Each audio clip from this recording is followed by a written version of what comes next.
Pemirsa, perjuangan tim nasional sepak bola Indonesia U23 terbilang menorehkan prestasi dari Piala Asia hingga tembus playoff Olimpiade Paris 2024. Berikut ini kami hadirkan grafis perjalanan Indonesia dari Piala Asia hingga playoff Olimpiade Paris 2024.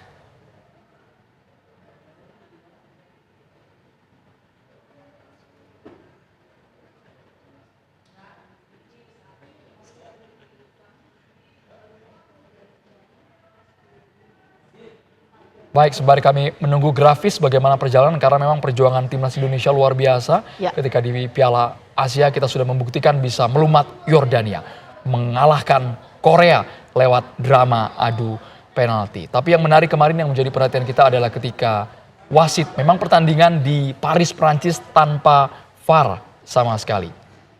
Tanpa VAR sama sekali dan ini memang menuai kontroversi ya. Ya, Gina kita akan Vita, coba langsung berbincang bersama dengan Bung Akmal melihat bagaimana laga yang berlangsung tanpa VAR ini. Bung Akmal, selamat petang. Selamat petang, salam sepak bola, Andro dan Vita. Baik, Bung Akmal. Kami langsung saja tanyakan mengenai kepemimpinan wasit asal Paris kemarin. Bung Akmal melihatnya seperti apa, Bung? Dari babak pertama terlebih dahulu ketika mereka dihadiahi penalti oleh sang wasit.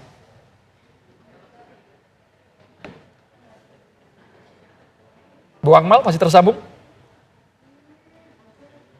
Oke, kita perbaiki terlebih dahulu sambungan komunikasi kita dengan Bung Stadion Akmal. Sumantri Bojonegoro ya. Oke, silakan Bung Akmal. Iya, yang pertama saya koreksi terlebih dahulu soal lapangan ya. Setelah kita tampil di Piala Asia di Qatar dengan lapangan yang sangat luar biasa, tiba-tiba kita tampil di Clairefontaine. Ini kalau saya lihat mirip Stadion Sumantri Bojonegoro. Stadion yang bisa dibilang tempat latihan. Jadi ini bukan sebuah altar yang bisa digunakan untuk sebuah laga krusial seperti playoff untuk main di meraih tiket ke Piala Olimpiade Paris 2024. Yang kedua, ini soal wasit. Lagi-lagi kita dirugikan oleh wasit.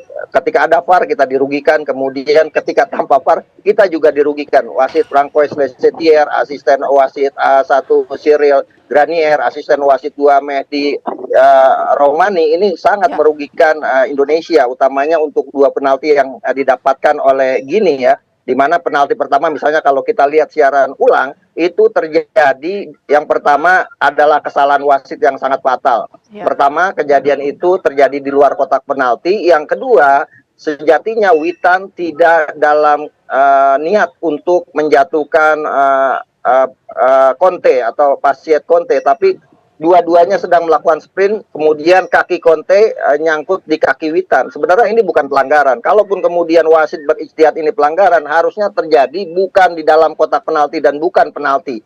Ini kejadian yang sangat merugikan buat Indonesia untuk kasus yang pertama. Kasus yang kedua juga sangat mengecewakan sekali ya, di mana pemain belakang kita Alfreandra Dewangga sejatinya ingin menahan bola dan bola yang diambil, tapi kemudian Algesia Mabah masuk ke dalam kaki dari Dewangga dan wasit kemudian berijtihad ini penalti. Kasus Dewangga ini hampir mirip dengan kasus Witan Sulaiman ketika melawan Uzbekistan, di mana ketika itu diputuskan lewat VAR bahwa itu tidak terjadi pelanggaran karena memang pemain Uzbekistan ketika itu mengambil bola, dan harusnya ini juga tidak pelanggaran karena Dewangga mengambil bola. Itu kalau kita lihat bagaimana Dewangga mengambil bola, sementara memang pemain dari Gini berusaha masuk ke dalam dan terhalang dari badannya Dewangga, dan ini harusnya tidak penalti ya. Kita dirugikan dengan kasus ini ya. VAR harusnya digunakan di sebuah laga krusial, apalagi ini eventnya Olimpiade. Oke, Bung Akmal, tadi kan Bung Akmal menyampaikan soal penalti ya, atau ya penalti ya. Nah ini kenapa kemudian wasit memberikan keputusan seperti itu kalau Bung Akmal melihatnya? Harusnya kan tidak diberikan penalti kepada tim Gini. Ya, harusnya tidak diberikan penalti, dan saya bisa mengatakan dengan jelas bahwa wasit salah dalam mengambil keputusan.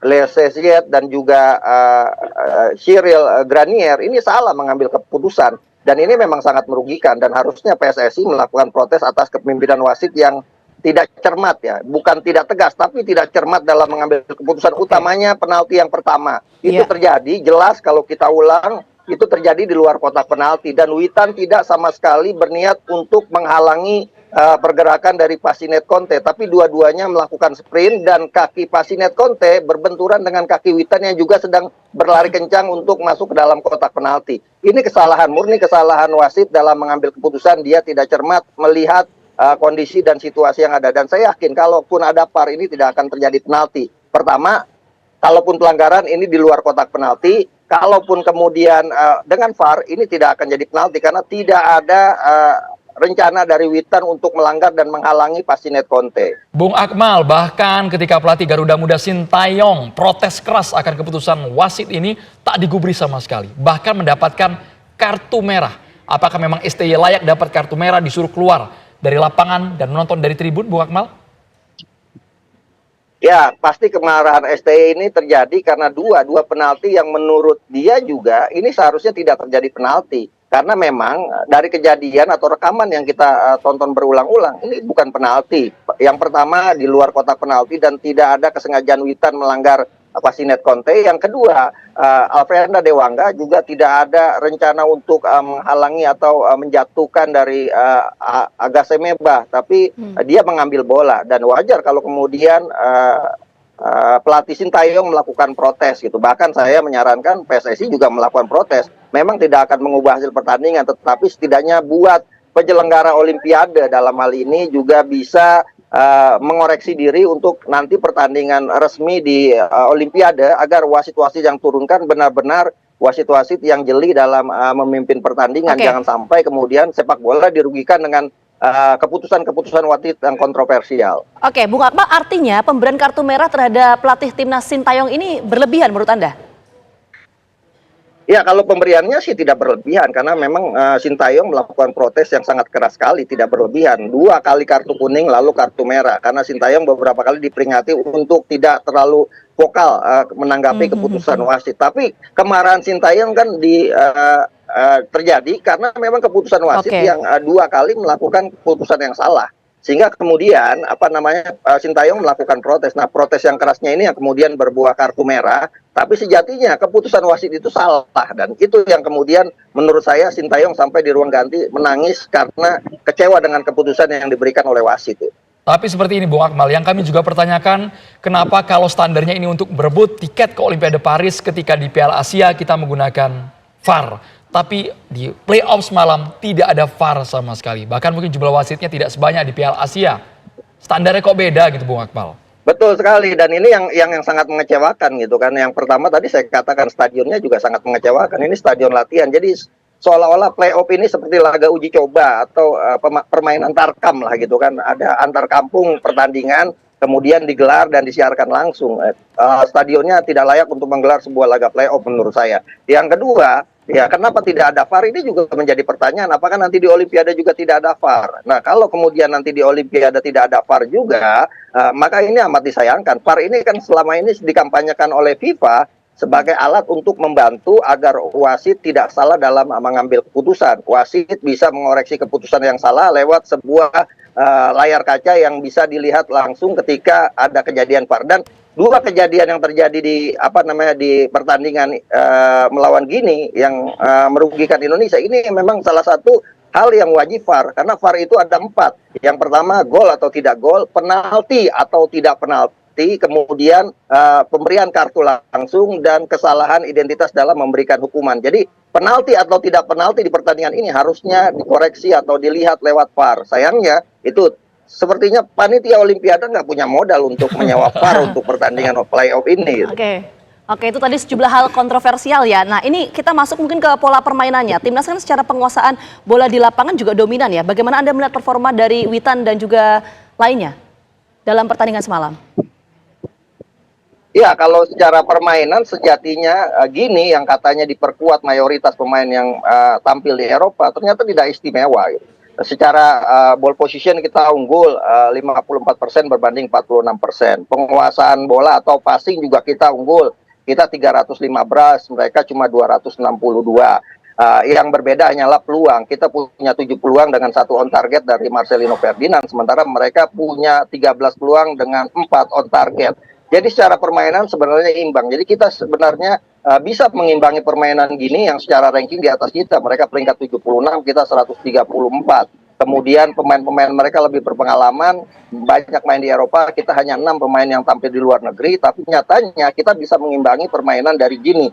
Kesalahan kita adalah kita takdir yang tidak memihak kepada kita, sehingga ada 2 penalti kontroversial yang diberikan yang membuat kita harus pulang dan melupakan tiket tampil di Olimpiade Paris 2024. Satu lagi Bung Akmal, ekspektasi orang mungkin secara postur, body, permainan Gini di atas kita. Tapi nyatanya semalam di lapangan, kok yang lebih banyak jatuh itu pemain Gini daripada Garuda Muda, Bung Akmal. Ya, ini kan bisa jadi para pemain Gini ini kelelahan ya, karena mereka juga berkompetisi di timnya masing-masing, walaupun jaraknya dekat. Di Eropa, hampir semuanya di Eropa, 4 di Prancis, kemudian 3 main di Turki, 2 main di Yunani, dan juga 1 pemain main di Spanyol, ada di Kosovo, di Azerbaijan, dan di Swiss. Ini yang mungkin mereka tidak punya persiapan matang, masih kelelahan karena baru dikumpulkan dan harus main, sehingga secara fisik mereka sebenarnya tidak siap.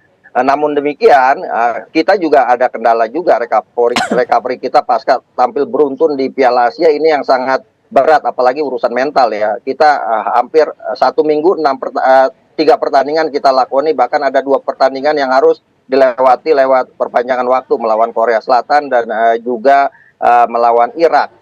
Ini yang kemudian juga menjadi salah satu kendala. Tapi sekali lagi saya katakan bahwa gini, dengan adanya Ilek Moriba, kemudian Aguebo Kamara, dan beberapa pemain yang tampil di klub top Prancis, tidak istimewa banget gitu kan. Jadi kita sebenarnya bisa mengimbangi, walaupun kita kalah, para pemain sejatinya tidak kalah, dan kita patut memberikan apresiasi perjuangan pemain di lapangan. Itu dia Bung Akmal, kita patut apresiasi perjuangan dari para timnas meskipun kita menorehkan hasil seperti semalam ya. Sekali lagi terima kasih banyak Bung Akmal atas waktunya sudah bergabung bersama kami di Kabar Petang. Sehat selalu.